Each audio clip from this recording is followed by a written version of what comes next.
एक बार की बात है, रामपुर गांव में हरिया नाम का एक आदमी रहता था, जिसके पिताजी की देहांत कुछ ही दिन पहले किसी कारणवश हो गया था। पिताजी के गुजरने के बाद हरिया अपने घर में सबसे बड़ा था और उसी को उसके परिवार का सारा बोझ अपने सर पे लेना था। हरिया की दो बहनें जिनकी शादी करनी थी और एक छोटा भाई भी था जिसकी पढ़ाई का भी खर्चा उसको अकेले उठाना था। तो चलिए बच्चों, देखते हैं कि हरिया अपने परिवार का खर्चा कैसे उठाता है और वो क्या करता है अपने परिवार को चलाने के लिए। घर का सारा बोझ मेरे ऊपर आ गया है। अब मुझे जल्दी से कोई ना कोई काम ढूंढना पड़ेगा। वैसे गर्मी तो नज़दीक है, सोच रहा हूँ आइसक्रीम बेचना चालू कर दूँ क्या। बहुत पैसा मिलेगा, अपनी दोनों बहनों की शादी के लिए पैसा भी जुटा लूँगा और अपने भाई का पढ़ाई का भी खर्चा देख लूँगा। वैसे तो हरिया बहुत ही भोला है, लेकिन गर्मी का समय देखते हुए उसने काफ़ी सही तरकीब निकाली है पैसा कमाने के लिए। फिर क्या, वो निकल जाता है दुकान की तरफ आइसक्रीम बनाने की सामग्री लेने के लिए। ए भैया, मुझको जल्दी से 4-5 तरह की आइसक्रीम बनाने का पाउडर दे दो और मुझे आइसक्रीम बनाने का साँचा दे दो, जिसको मैं अपने फ्रिज में रख कर के आइसक्रीम को एकदम जमा सकूँ। फिर क्या था, हरिया पहुंच जाता है अपने घर। उसके पास एक पुराना फ्रिज था जिसमें वो सारी आइसक्रीम बना करके ठंडी होने के लिए छोड़ देता है। कुछ समय बाद वो सारी आइसक्रीम को बाहर निकालता है। उसने पहले दिन बेचने के लिए पूरे 100 आइसक्रीम बनाई थी, जिसमें से 20-20 करके 5 फ्लेवर उसने बनाए थे, जिसमें से 5 फ्लेवर थे मैंगो, बनाना, स्ट्रॉबेरी, चॉकलेट और वनीला। क्यों बच्चों, मुंह में पानी आ गया ना इतने सारे फ्लेवर्स का नाम सुन के। तो जल्दी जल्दी कमेंट में बता दो कि आपके फेवरेट फ्लेवर कौन से हैं, और कमेंट करने के बाद वीरू कार्टून टीवी को जल्दी जल्दी सब्सक्राइब भी कर दो।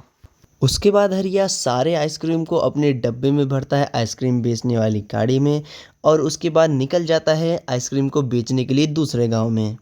लेकिन दूसरे गांव में जाने के लिए उसको एक जंगल पार करना रहता है, और वो जंगल पार करके आइसक्रीम बेचने के लिए जाता है। पहले दिन तो हरिया की आइसक्रीम बहुत ही अच्छी बिक्री होती है। वो 4 बजे तक अपनी पूरी आइसक्रीम ख़त्म करके घर लौट जाता है।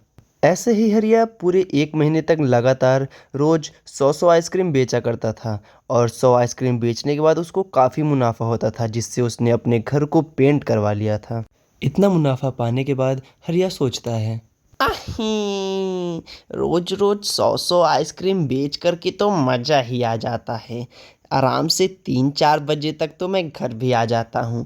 सोच रहा हूँ यार, अब 150 से 200 आइसक्रीम बनाया जाए तो यार कुछ और मुनाफा हो जाएगा, और मैं शाम तक तो आराम से घर भी आ जाऊँगा।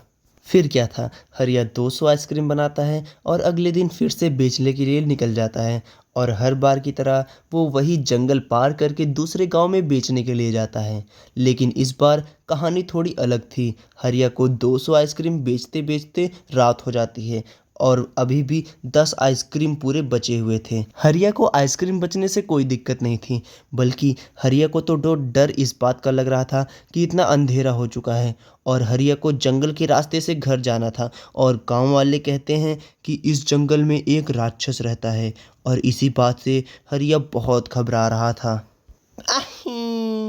पैसा तो मैंने अच्छा खासा कमा लिया है, और 10 आइसक्रीम भी बची हुई है, लेकिन यार अंधेरा हो चुका है और लोग कहते हैं कि इस जंगल में राक्षस रहता है। हे भगवान, आज मेरे साथ क्या होगा पता नहीं। उसके बाद हरिया जैसे ही आधा जंगल पार करता है, उसको राक्षस सामने खड़ा हुआ मिलता है, और हरिया घबरा जाता है। आगे की कहानी बहुत ही ज़्यादा रोमांचक है, तो जल्दी जल्दी आप लोग लाल कलर का सब्सक्राइब बटन कहीं पर भी उसको खोज करके सब्सक्राइब कर दीजिए। अगली वीडियो में मैं आप लोगों को आगे की कहानी बताऊंगा।